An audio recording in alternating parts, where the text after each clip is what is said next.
Bonjour ma famille, bonjour mes frères, bonjour mes sœurs. En ce 19 octobre, que la gloire revienne à l'Éternel notre Dieu, le Tout-Puissant, le Créateur du ciel et de la terre,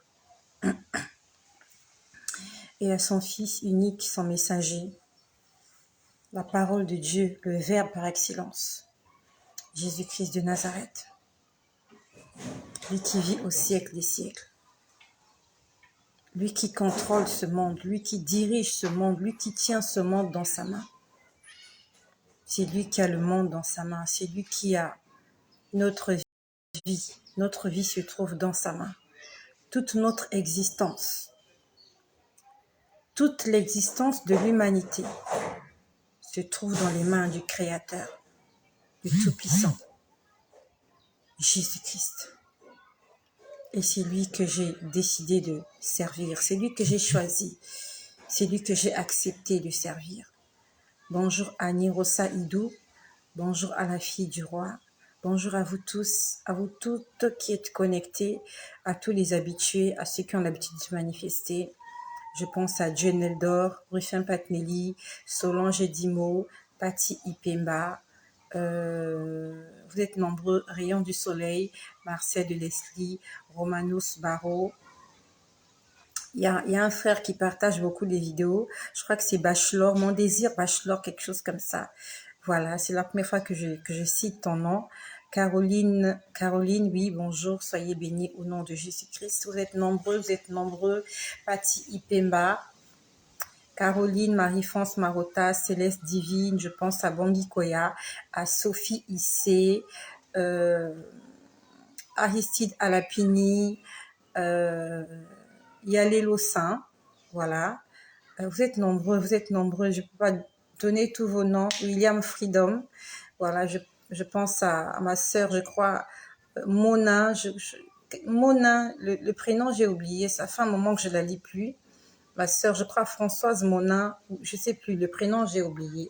Soyez tous bénis dans le nom puissant et glorieux de Jésus-Christ, notre Seigneur et notre Dieu, qui nous a encore réveillés ce matin. Marie-Sandrane Assé, sois forte, bien-aimée. Sois forte, Nirosa Idou. Caroline Arlette, sois forte. Caroline Arlette Louembe, voilà. Sois forte, toi qui as été rejetée à cause de Jésus. La Bible nous dit, heureux seriez-vous lorsque vous serez rejetés à cause de la parole de Dieu. La Bible nous dit que nous sommes heureux. Souvent, quand nous traversons des moments difficiles, nous avons l'impression que Dieu nous a abandonnés. Mais la Bible nous dit que lorsque nous sommes persécutés à cause de la parole de Dieu, alors là, nous sommes bénis. Tout à l'heure, avant de commencer cette vidéo, ça fait au moins 1 heure, il y a de cela au moins 1 heure de cela. Il y a une mélodie qui est montée dans mon cœur et comme j'ai dit, ça m'arrive très souvent d'entendre les anges chanter. Bonjour à Narcisse de Saran.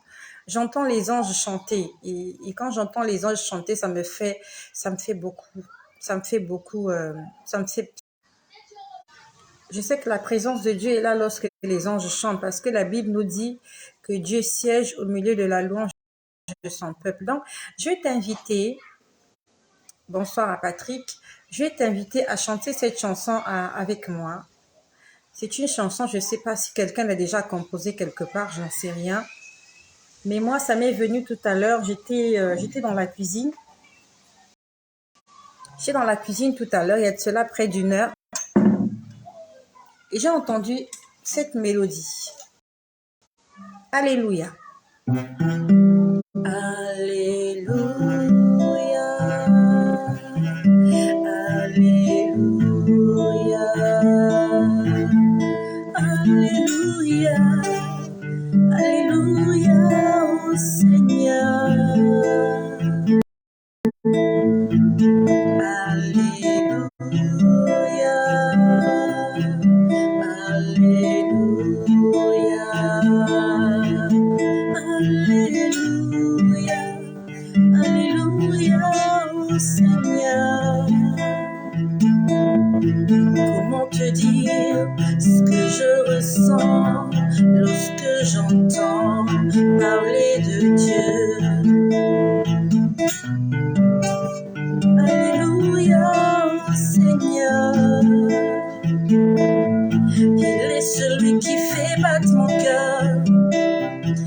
prends soin de mes enfants. Alléluia, oh Seigneur, Alléluia, Alléluia, Alléluia, Alléluia, Alléluia, Alléluia,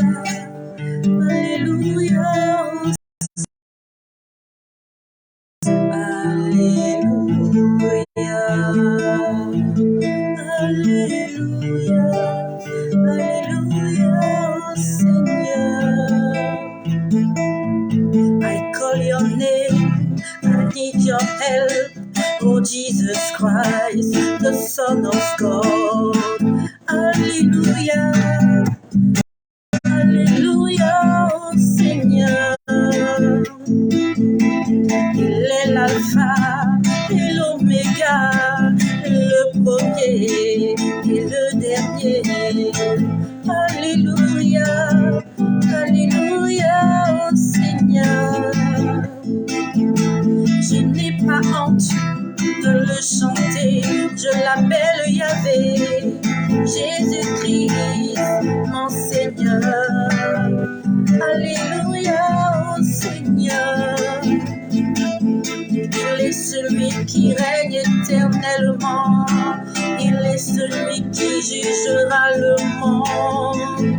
Alléluia, Alléluia, oh Seigneur. Il est l'agneau fidèle, le témoin de ma vie, et je chanterai Alléluia, oh Seigneur, chantons Alléluia, Alléluia, Alléluia, Alléluia, Alléluia,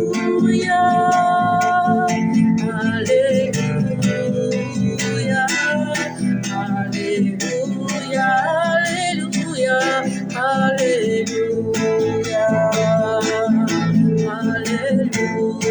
Alléluia,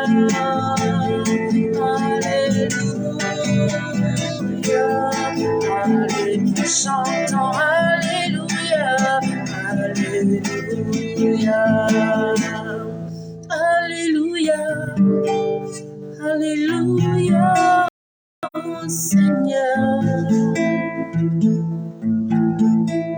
L'Éternel est mon berger, je ne manquerai de rien. Alléluia, Alléluia, oh Seigneur. Il me fait reposer près de ses pieds.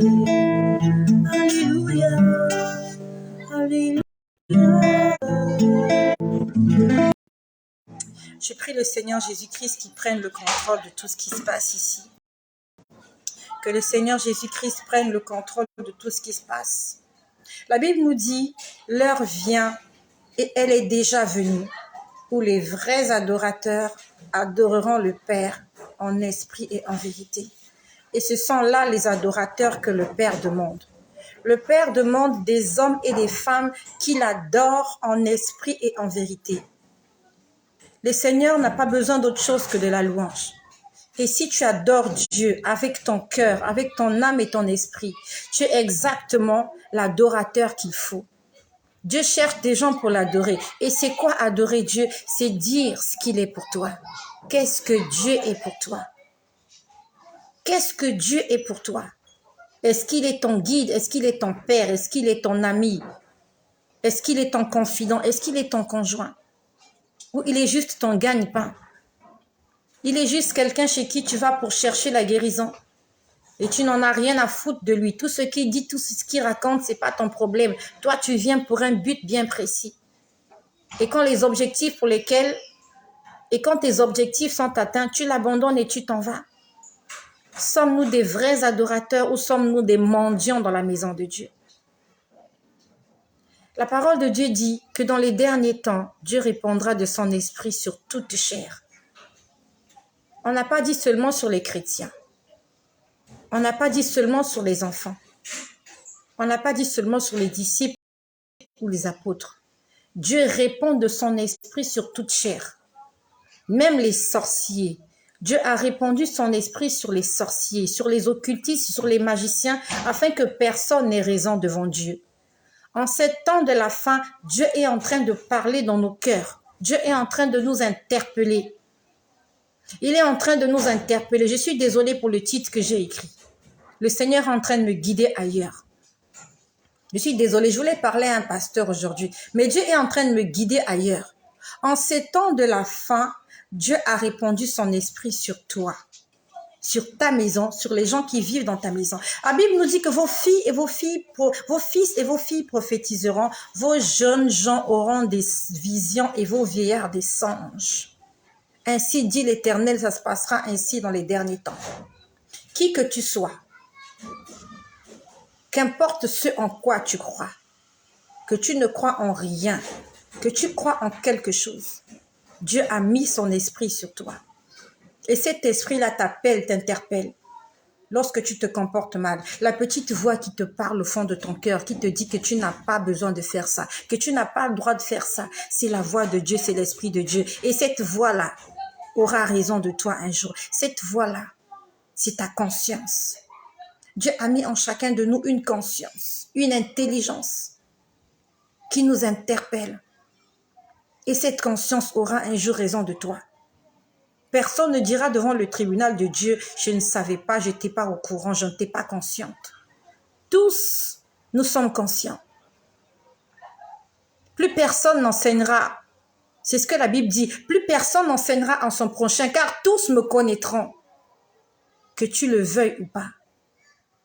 À l'intérieur de toi, il y a quelque chose qui te dit qu'il y a un Dieu qui existe quelque part. Il y a quelque chose qui te dit que tu ne mérites pas ce que tu as. Qu'il y a des gens là dehors qui sont mieux que toi, qui méritent ce que tu as, mais qui ne les ont pas. Il y a quelque chose à l'intérieur de toi qui dit « Oh, que j'ai de la chance. Oh, que Dieu m'aime. » Même si tous nous traversons souvent des moments difficiles, mais quelque part, lorsque nous sommes dans notre lit et quand nous nous voyons en face de la glace, nous savons que Dieu nous aime, que tu le veuilles ou non, que tu le déclares ou non, que tu l'acceptes ou non. Lorsque tu te regardes, tu sais qu'il y a quelqu'un qui t'aime quelque part. Et c'est l'Esprit de Dieu qui parle en chacun d'entre nous. Et je dis merci au Seigneur d'être venu se révéler à moi. Ce que je vais dire n'a aucun rapport avec ce qui est écrit. Je me laisse guider par le Saint-Esprit. Le Saint-Esprit me guide ailleurs. Je ne parlerai pas à ce pasteur aujourd'hui. Par la grâce de Dieu, je reviendrai peut-être dans la journée pour vous dire ce que j'ai à dire à ce pasteur-là. Le Seigneur m'a parlé d'un pasteur cette nuit, mais là, tout de suite, là, il ne veut pas que je parle de ce pasteur-là. Je vous ai dit qu'il y a de cela quelque temps, j'étais en déplacement, j'étais en voyage, j'étais allée dire au revoir à la femme que Dieu avait choisie pour que je vienne sur cette terre. J'étais allée lui dire au revoir, parce qu'un jour et très bientôt, je la reverrai. Et quand j'étais à cet endroit-là, loin de ma maison, à des kilomètres de chez moi, un soir, j'étais allongée sur le canapé. C'était une nuit du samedi au dimanche. Je me rappelle bien parce que le lendemain matin, j'étais allée au culte. Cette nuit-là, j'ai entendu la 10e corne. J'ai entendu la 10e corne. Est-ce qu'il y a quelqu'un qui peut écrire la 10e corne? J'attends la première personne qui va écrire la 10e corne. Le Seigneur veut nous parler cet après-midi. J'avais complètement oublié j'ai complètement oublié de vous transmettre ce message. Et comme il est écrit dans la parole de Dieu, je vous enverrai le consolateur, l'esprit de vérité, que le monde ne peut recevoir. Et il complète, il dit, il vous enseignera toutes choses et il vous rappellera. Il nous enseignera et il nous rappellera. La 10e corne, je l'ai entendue dans la nuit d'un samedi au dimanche pendant que j'étais en voyage. J'ai entendu la 10e corne. Et c'est Daniel qui parle de la 10e corne. Beaucoup de gens n'ont pas lu le livre de Daniel. Daniel était un prophète. dans l'Ancien Testament. Il y a beaucoup de gens, quand ils lisent le livre de Daniel, ils ne comprennent pas ce qui est écrit. Et nous sommes nombreux, quand nous lisons Daniel, on ne comprend pas. On a besoin du Saint-Esprit pour comprendre ce que Daniel dit. Et les prophéties de Daniel font attrait à ce qui va se passer en cette fin des temps. Et nous sommes dans le temps de la fin. C'est une confidence, ce n'est même plus une confidence, et je l'ai toujours dit. Le Seigneur, un soir, je l'ai toujours dit et je ne l'ai jamais oublié. Un soir, c'était toujours dans la nuit d'un samedi au dimanche. Oh Jésus-Christ, tu es merveilleux. Quelque temps après ma conversion, le Seigneur m'avait demandé d'aller dans une église pour demander pardon à une personne, pour demander pardon à une femme.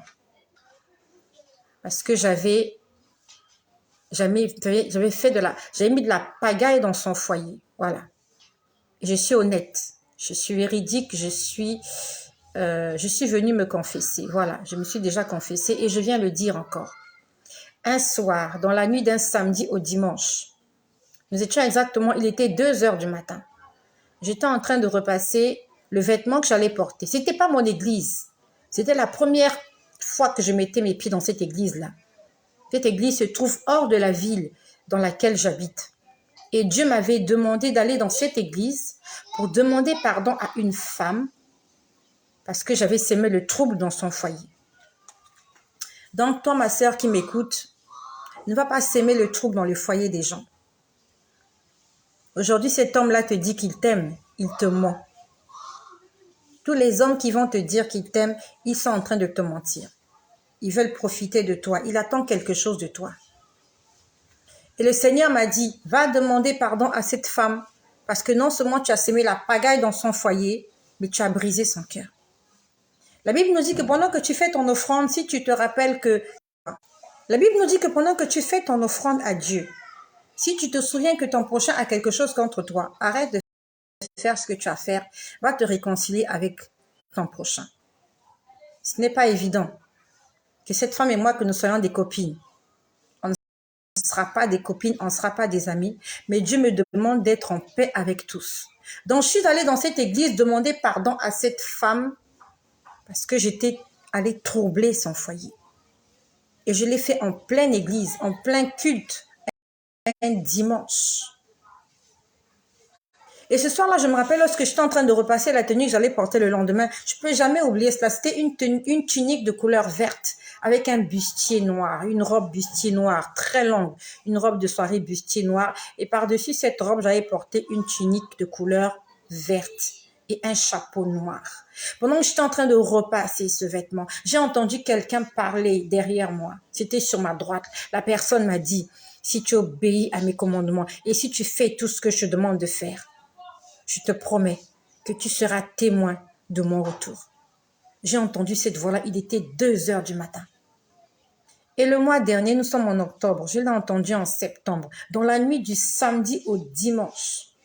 J'étais allongée sur le canapé, dans le salon de ma mère. J'ai entendu la 10e corne. Je me suis posé la question, pourquoi Dieu me parle de la 10e corne? J'ai posé la question, je n'ai pas eu de réponse. Et le matin, je suis allée dans une église. L'église du pasteur qui m'a fait grandir. Quand je suis dans cette église, j'étais assise. Je sentais, j'avais mal à la tête à ce niveau-là. J'avais mal à la tête. Je me posais la question de savoir pourquoi j'ai mal à la tête. Je me suis posé la question, est-ce que c'est une attaque diabolique? J'ai commencé à chasser le mal de tête. C'est pour ça qu'on a besoin du discernement. Il y a des choses qui arrivent dans ta vie, tu ne sais pas que c'est Dieu qui est en train de te donner un signe. Et si tu n'as pas le discernement, tu vas commencer à chasser les esprits impurs, tu vas commencer à chasser l'esprit de maladie, alors que ce n'est pas l'esprit de maladie.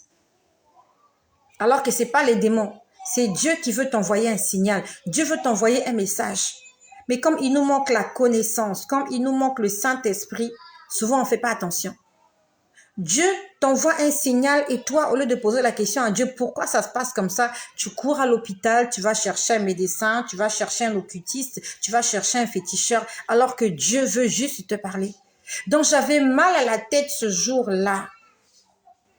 J'avais mal à la tête juste à ce niveau-là. Je me suis posé la question, il y a quel sorcier ici qui est en train de m'attaquer? C'était pas un sorcier qui m'attaquait. Dieu était en train de me rappeler ce qu'il m'avait dit la nuit. Sauf que je ne me rendais pas compte avant. J'étais là, je chassais le mal de tête, je chassais le mal de tête. Après, j'ai entendu, la 10e corne est déjà là. La 10e corne dont on parle dans le livre de Daniel. Lorsque vous lisez le livre de Daniel, on dit qu'à la fin des temps, il y aura plusieurs cornes. Dans plusieurs cornes, c'est plusieurs rois, c'est plusieurs dirigeants de ce monde qui vont se lever. Et il y aura un 10e, qui va se lever. Elle sera au départ toute petite, cette corne. Et après, elle prendra de l'ampleur. Et c'est elle qui va commander toutes les autres cornes. Et on connaît de qui on parle. C'est de l'Antéchrist et du faux prophète. Donc ce jour-là, j'étais assise à l'église, dans cette église. Dieu me disait, la 10e corne est déjà là. Il me dit, c'est pour ça que tu as mal à la tête, juste là. Il me dit, la 10e corne de Daniel, elle sortait juste là au niveau du front. Il me dit, raison pour laquelle tu as très mal au niveau du front. Parce que la 10e corne est en train d'agir. Elle est déjà là. Elle n'est pas encore, elle ne s'est pas encore identifiée clairement.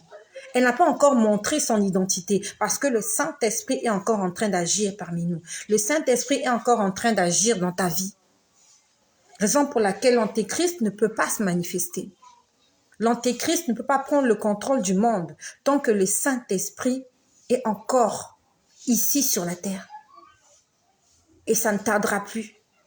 Bientôt, le Saint-Esprit s'en ira. Hier, je vous ai dit que Dieu m'a donné Ésaïe 56, verset 1. Mon salut ne tardera pas et ma justice manifestée. Le salut de l'humanité, c'est Jésus. La solution au problème du monde, la solution au problème des hommes, c'est Jésus. Mais les hommes ne veulent pas de Jésus. Jésus est la solution ultime à tous nos problèmes.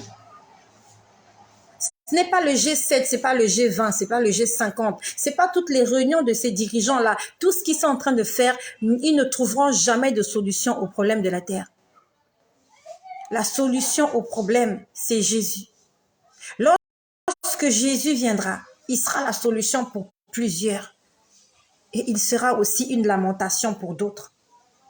Et Jésus est en train de venir. Pendant que j'étais en train de parler tout à l'heure, là, il m'a rappelé ce jour-là. Comment j'avais mal à la tête ce dimanche-là, la 10e corne de Daniel. Il me dit, la 10e corne est là, elle est en train de se manifester. Oh Jésus-Christ, merci. Oh Yahvé, tu es merveilleux. Il y a de cela quelque temps, j'étais en train de voir. On était en train de façonner le visage de quelqu'un. Gloire à Jésus. J'avais complètement oublié. Ça mérite une adoration. Et mon âme te loue, et mon âme t'adore, et mon âme te loue, car nul n'est comme toi. C'est un chant nouveau qui monte dans mon cœur. Un cantique d'amour pour mon seul sauveur. Il m'a prise loin et il m'a lavé. Il m'a racheté et placé à ses côtés. Je n'ai plus peur de rien. Je ne crains plus rien, car le bon berger est de mon côté. Même les ténèbres n'ont plus aucun pouvoir sur moi, car la clé de la mort, c'est mon maître qui la tient. quand il me tient la main. Nous fonçons droit dans l'armée de l'ennemi et le grand Goliath se retrouve par terre. Lui seul me suffit, lui seul est tout pour moi. Quand je ne sais comment le dire,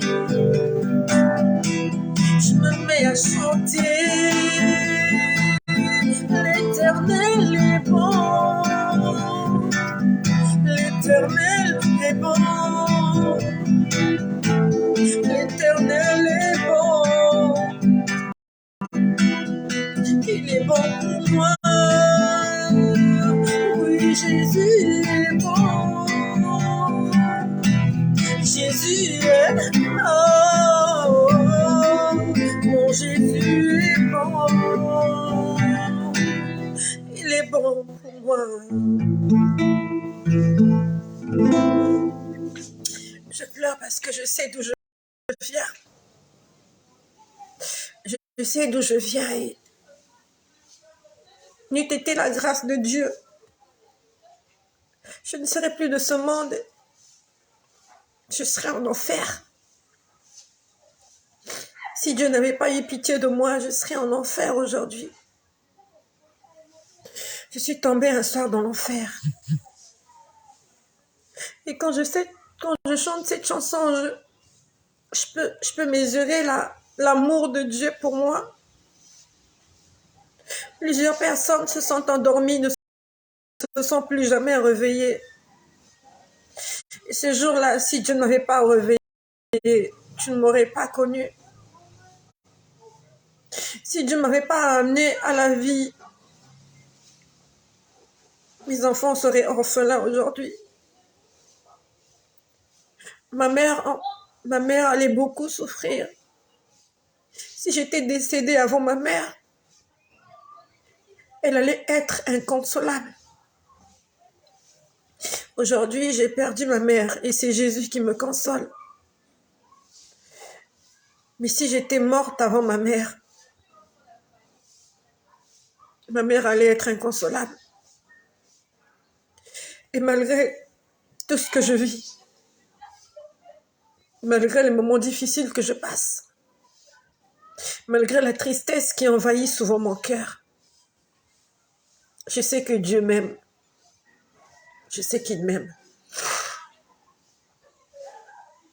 Donc j'étais en train de dire, il y a de cela quelques... Je crois que c'était avant-hier ou hier, je ne sais plus. Et j'avais complètement oublié ça. J'ai vu qu'on était en train de façonner le visage de quelqu'un. Vous voyez, il y a des masques. Il y a des masques qu'on fait pour des films d'horreur. Je ne sais pas si vous avez déjà vu, même dans le clip, pour ceux qui n'ont jamais vu ça, même dans le clip de Michael Jackson, il a un clip là où il est complètement déguisé. Je ne sais pas comment on appelle ce clip-là. On lui fait porter un masque. Dans ce clip-là, il joue plusieurs rôles. Il y a des gens, dans les films, on leur fait porter des masques. On leur fait porter des masques. Et j'ai vu, on était en train de fabriquer ce masque-là, un masque en silicone. Un masque en silicone qu'on va faire porter à un homme pour lui donner un visage. Et c'est le visage de l'Antéchrist. Dieu me l'a déjà montré. C'est un homme à la peau blanche. Non, pas Thriller. Pas Thriller, c'est pas Thriller. Dans Thriller, c'est pas Thriller. Dans le clip de... Je parle de Michael Jackson parce que c'était mon musicien préféré. Voilà. Avant que je me convertisse, Michael Jackson, c'était mon top. Et quand je grandissais, Michael Jackson, c'était l'amour de ma vie. Donc, à la limite, c'était mon idole, Michael Jackson. Dans ce clip-là, il y a des enfants, ils sont comme dans un château. Il y a un peu de l'horreur. C'est comme un film d'horreur. Je sais plus comment, j'ai oublié le titre de cet album-là, j'ai oublié. Mais vraiment, Michael, il est un homme, dans ce clip-là, c'est un homme assez fort. Dans ce clip-là, Michael Jackson est presque un homme obèse. Et il fait beaucoup de choses, en fait. Bref. Mais sinon, vous savez, ça se montre à la télé, comment ils fabriquent des masques en silicone. Ils te font porter le masque et on te maquille par-dessus et tu as l'impression que c'est le visage de la personne. Donc, c'était un masque. J'ai vu un masque en silicone qu'on a déjà fabriqué pour faire porter cette identité-là à l'Antéchrist. Le Seigneur m'a déjà montré son visage. Ça ne sera pas un homme noir. Ça ne sera pas un homme noir. Ça sera un homme à la peau blanche. Il est déjà sur terre. Il est déjà vivant.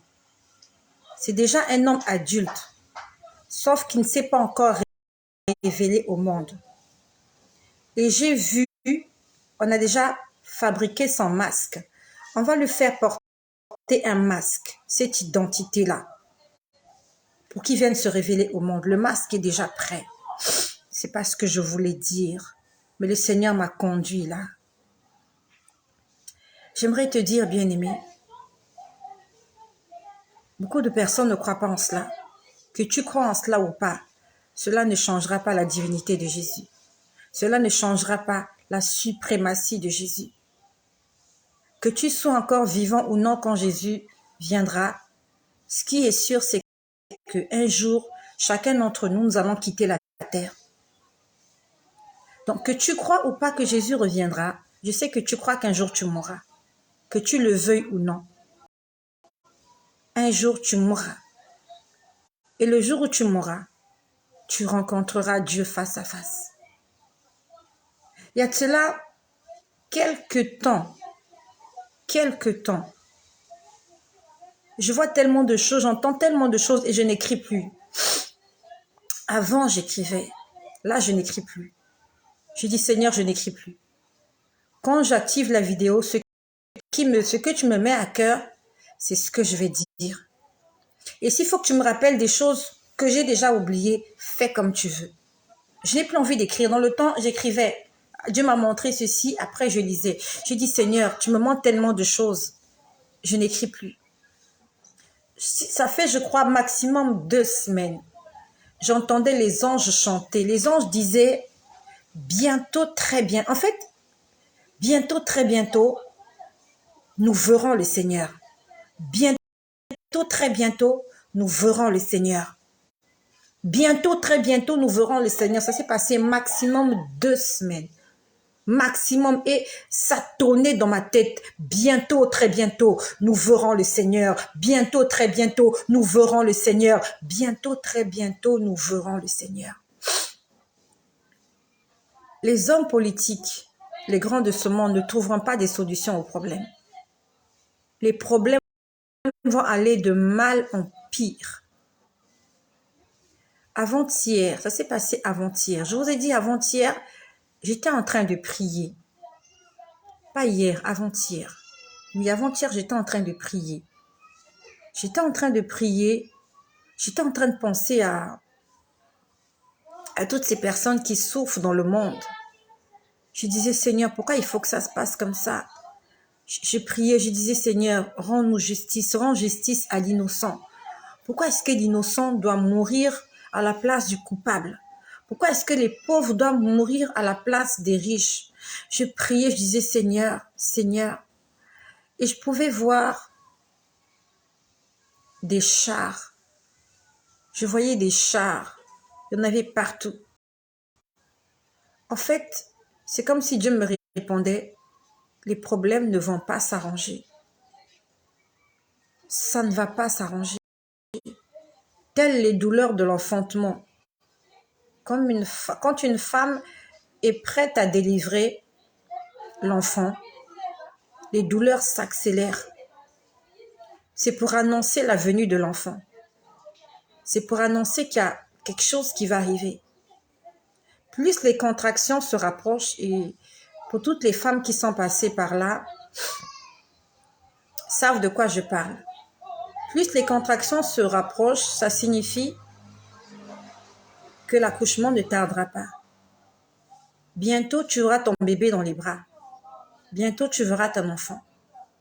Cet être que tu as porté dans ton ventre pendant 9 mois ou pendant 8 mois, je ne sais pas pendant combien de mois, cet être que tu ne voyais qu'à l'écran de l'échographie, que tu ne voyais que sous une forme, voilà, tu vas bientôt voir ton bébé, tu vas bientôt le voir. Pour les médecins qui savent consoler les femmes dans cet état, il leur dit, calmez-vous. Plus les douleurs se rapprochent, plus vos souffrances bientôt vont s'arrêter.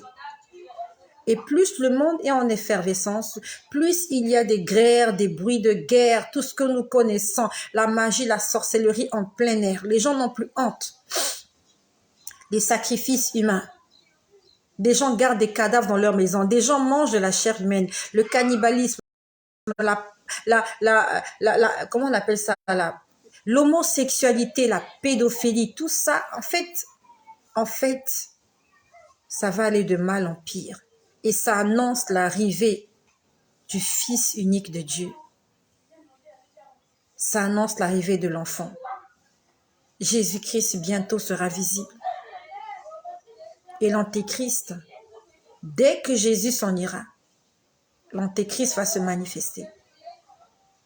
Et je prie le Seigneur que je ne reste pas là.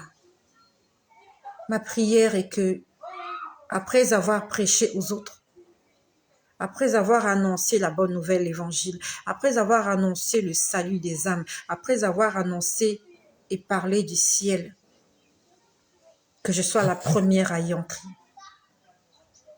Telle est ma prière. Jésus-Christ viendra très bientôt. Il y a de cela quelque temps, j'avais rencontré une femme. Elle était de nationalité ivoirienne. J'ai oublié comment elle s'appelle. Lorsqu'on s'est rencontrés, elle m'a dit que son petit-neveu,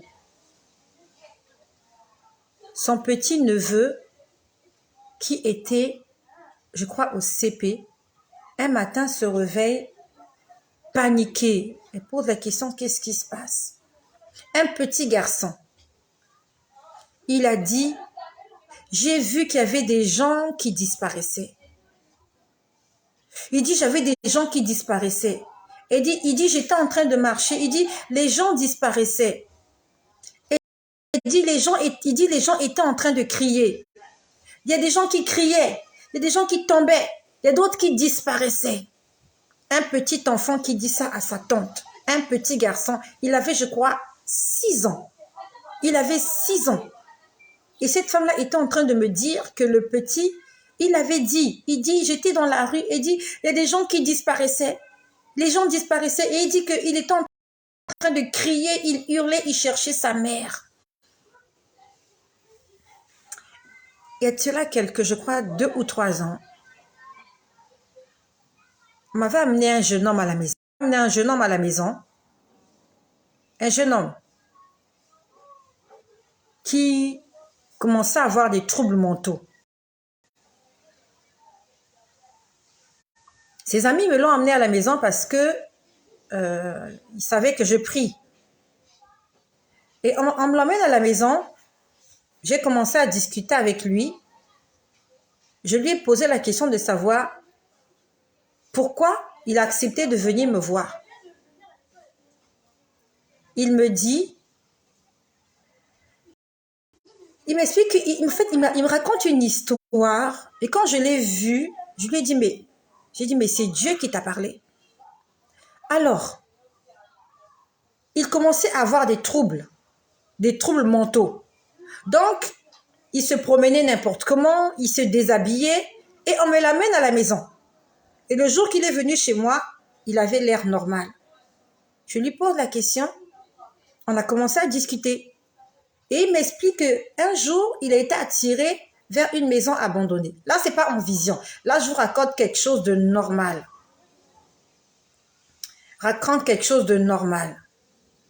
Il est attiré vers une maison abandonnée. Et il va dans cette maison-là. Il arrive, la maison abandonnée, et elle était fermée avec une grille. Ça, c'est une maison physique dans le quartier. Et il dit qu'il voulait entrer à l'intérieur. Il dit qu'il voit un démon. Ça, c'est lui qui parle. Comment il s'appelle ce garçon-là? Stéphane. Ce garçon-là, il s'appelle Stéphane. Je l'ai même perdu de vue. Alors, Stéphane me dit qu'il entre dans cette parcelle abandonnée, une maison abandonnée. Il dit qu'il voit un démon. Je lui dis, mais comment tu sais que c'est un démon? Il dit, je sais que c'était un démon. Il dit, c'était pas un être humain. Il dit, je vois un démon dans la parcelle. Il y avait plein d'herbes. Il dit, ce démon-là me regarde, ce démon-là me dit, est-ce que tu sais que Jésus revient bientôt? J'ai dit, c'est pas possible. Il me dit, j'ai pas rêvé. Il me dit, j'ai pas... Je lui dis, mais comment tu sais que c'était un démon? Il me dit, je sais que c'était un démon. Parce qu'un être humain, je l'aurais reconnu. Il me dit, c'était un démon que j'ai vu. Et ce démon-là m'a regardé et il m'a dit, est-ce que tu sais que Jésus revient bientôt? Je lui ai posé la question, dis-moi, si un démon te l'a dit, est-ce que tu l'as cru ou pas? Comment un démon peut t'annoncer que bientôt Jésus sera là? Et le Seigneur sait que je dis la vérité. Je ne suis pas venue chercher du buzz. Je suis venue parler de Jésus. Je dis des choses que je vis au jour le jour. Ce garçon-là, Stéphane, que j'ai amené à l'église, il s'était même fait baptiser. Et après, il est porté disparu. Ils ont déménagé et là, je ne le vois plus. Stéphane, le jour où il est entré chez moi pour la première fois, il m'a expliqué les troubles qu'il ressentait, ce qu'il voyait, comment il y a des esprits qui le poussaient, qui le poursuivaient, qui le pourchassaient. Il dit raison pour laquelle il faisait n'importe quoi, parce qu'il était pourchassé par des esprits. Et il m'a dit qu'il a vu dans cette maison abandonnée un démon qui lui a dit, est-ce que tu sais? Donc c'est la question qu'on lui a posée. Est-ce que tu sais que Jésus revient bientôt? Aujourd'hui, ce n'est pas un démon qui te parle. Aujourd'hui, c'est une mère de famille qui te parle, une personne sensée. Je ne souffre pas de troubles mentaux. Je suis venue te dire que Jésus-Christ est en train de revenir. Merci Seigneur. Il vient de me rappeler quelque chose. Merci Seigneur Jésus. Nous sommes aujourd'hui mercredi. Ça ne fait pas une semaine que je l'ai vu. Une semaine, c'est trop. J'ai vu un bel endroit. Et dans cet endroit, j'ai vu deux personnes. J'ai vu un père et son fils. Comment je sais que c'était un père et son fils? Je le sais. De mon côté, sur ma gauche. Le fils était sur ma droite. Le père de ce fils avait porté une robe blanche. L'endroit était parfait. L'endroit était pur, l'endroit était saint. Tout était beau. Tout était beau dans cet endroit. Et ce père avait des cheveux, il avait des cheveux blancs. Blancs de sagesse, blancs comme de la neige. Et ses cheveux tombaient comme ça par derrière. Et en face de lui, il y avait son fils. Son fils, c'est vrai, désolé pour le jeûne. Je suis un peu décalée. J'ai commencé le jeûne hier mardi. J'ai oublié de vous inviter. Je suis complète, je suis vraiment désolée. Merci Raïssa. On peut reprendre le jeûne. Bien sûr, tu as raison. J'ai commencé le jeûne hier. Aujourd'hui, je suis encore en jeûne. Je vais le terminer demain. Et j'avais complètement oublié de vous inviter. Je suis désolée. Sorry. Tout à l'heure, quand je reviendrai pour le partage du pasteur, si le Seigneur me le permet, pour ceux qui veulent commencer le jeûne, ils peuvent commencer demain. Demain, nous serons jeudi. Donc, tu peux commencer le jeûne demain, jeudi, vendredi et tu le boucles samedi. Donc, tout à l'heure, quand je reviendrai, je vais nous communiquer les versets bibliques que nous allons lire le premier jour du jeûne. Et demain, je donnerai les versets pour le deuxième. Et après-demain, je donnerai les versets pour le troisième. Voilà. Je suis entrée en jeûne toute seule. Je suis vraiment désolée. Quand j'ai commencé le jeûne, c'était déjà trop tard. C'était déjà trop tard. J'avais déjà commencé. Donc voilà.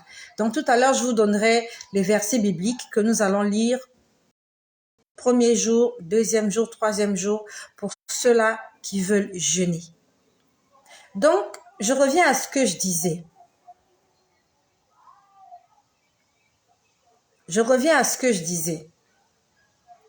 Le fils avait des cheveux noirs. Bon, châtain. On va appeler ça châtain. Ok, des cheveux sombres. Et ce fils-là, il était grand, il était fort. Et il avait porté, le fils avait porté, c'était un drap. Il n'est pas porté un habit normal. Il a porté un drap. C'était un grand morceau de tissu qu'on avait attaché sur lui. C'est comme si vous prenez un drap. J'ai pas de drap. Je vais vous faire une illustration. J'ai pas de drap. Bon, c'est pas grave. C'est comme si vous prenez un drap, vous faites passer, vous attachez ici. Vous attachez ici. Bon. Alors, je vais faire une illustration. Là, j'ai une serviette avec moi. Sauf que c'était très blanc le tissu. Ça, c'est vert. Je vous décris l'habillement de l'enfant. J'ai vu un père et son fils.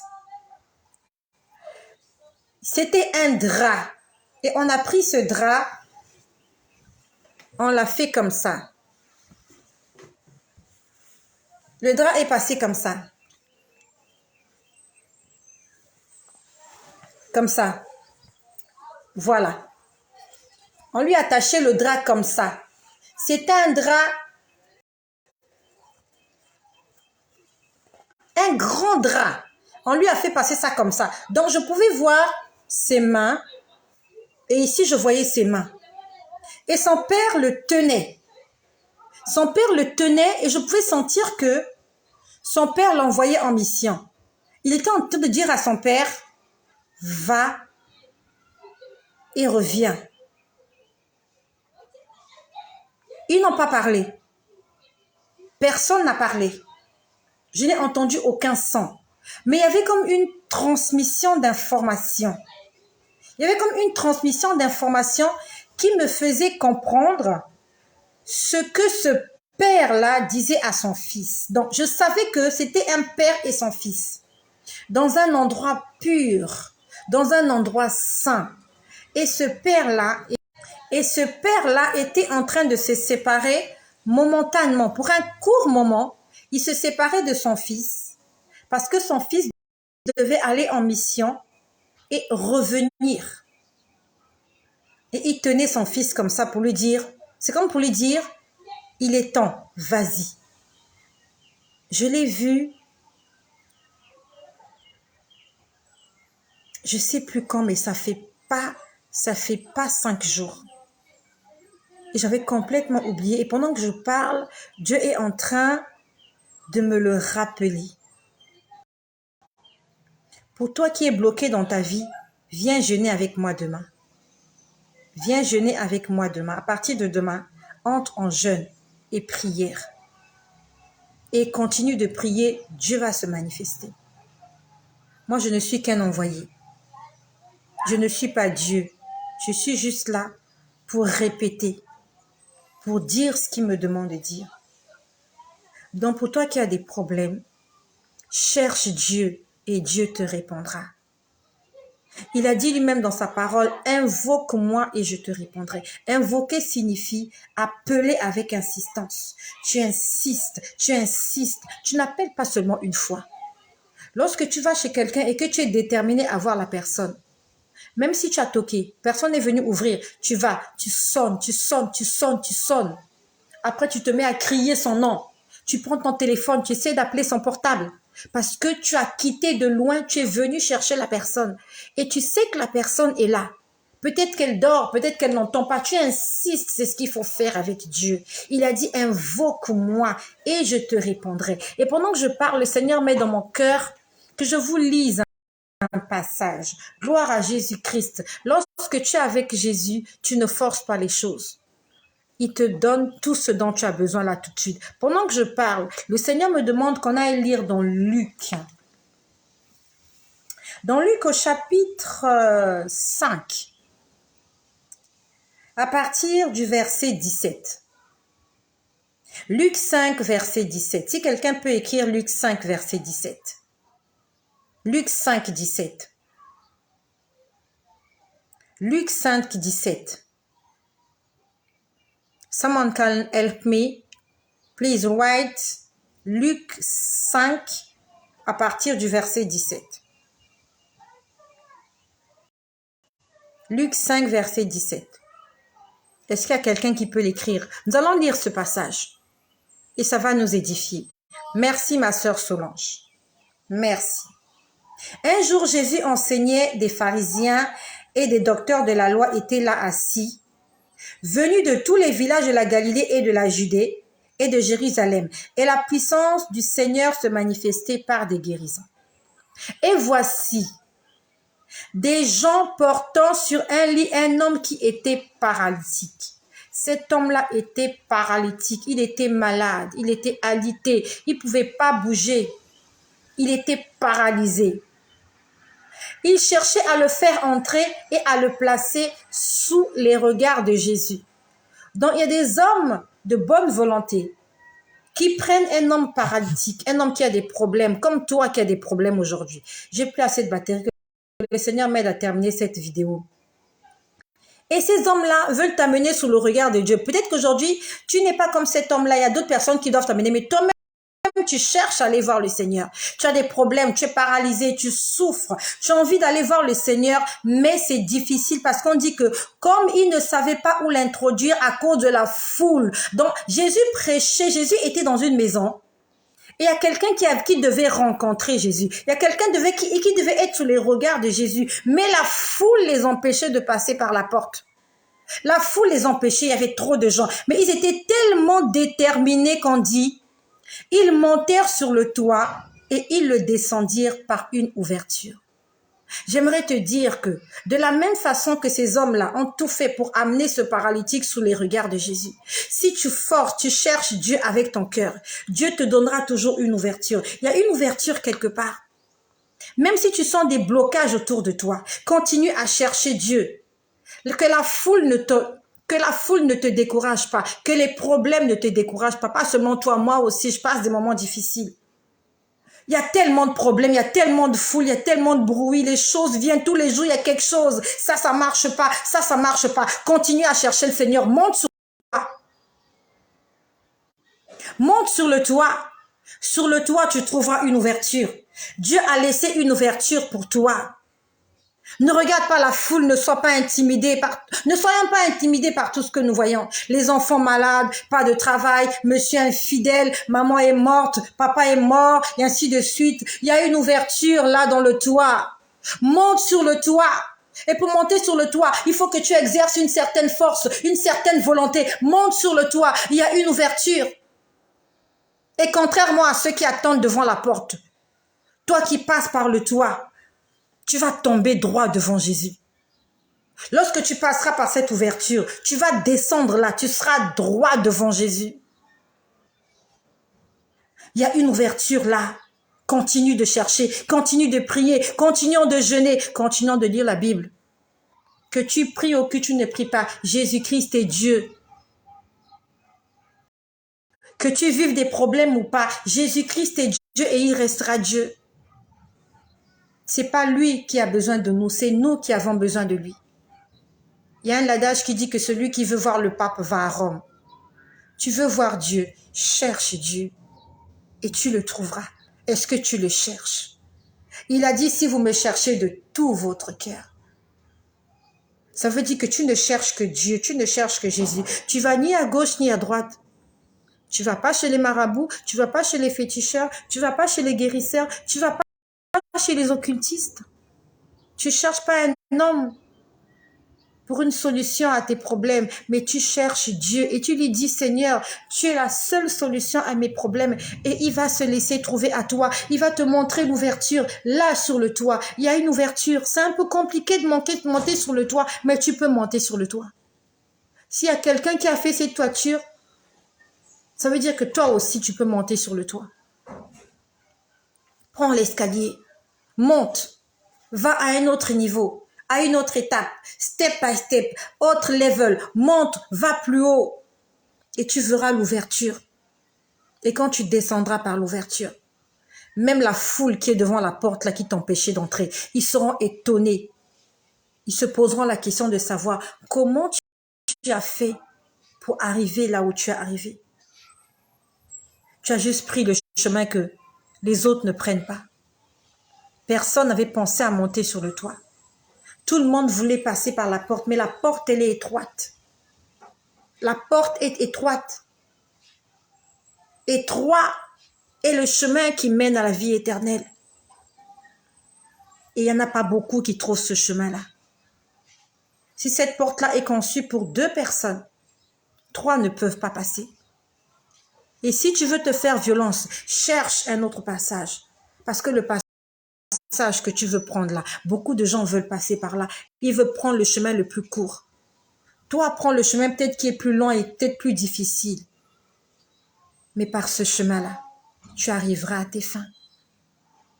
Continuons de prier. Tu as un cœur meurtri, tu es blessé, les choses ne marchent pas. Moi aussi, les choses ne marchent pas comme je le veux. Mais j'ai donné à Jésus-Christ toute ma vie. Je lui ai dit, Seigneur, je dépends de toi. Si tu veux que je me retrouve dans la rue, nue et abandonnée, c'est comme tu veux. Mais je sais que j'attendrai que tu viennes. Même si je me retrouve dehors, sans domicile, sans rien du tout, je vais passer mes journées à jeûner. Si je n'ai rien à manger, je vais jeûner. Si je n'ai rien à me mettre dessus, je chercherai n'importe quoi, comme Adam et Ève. Je prendrai des feuilles de manguier, je me mettrai dessus. Et je vais continuer à prier jusqu'à ce que la mort vienne, parce que je sais que ça sera une libération pour moi. Je n'ai plus peur. Je n'ai pas peur de la mort. La mort pour moi est un gain. Si la mort vient aujourd'hui, je ne vais pas résister. Que le Seigneur Jésus-Christ, celui-là que j'adore, que je prie, celui-là qui met en moi toutes ces paroles, vienne dans ta vie. Je t'invite avec moi, faisons cette prière. Faisons cette prière. Dis Seigneur Jésus. Répète avec moi. Seigneur Jésus, je crois en toi. Je crois que tu es vivant. Je crois que tu es mon salut. Je crois que tu es mon Dieu.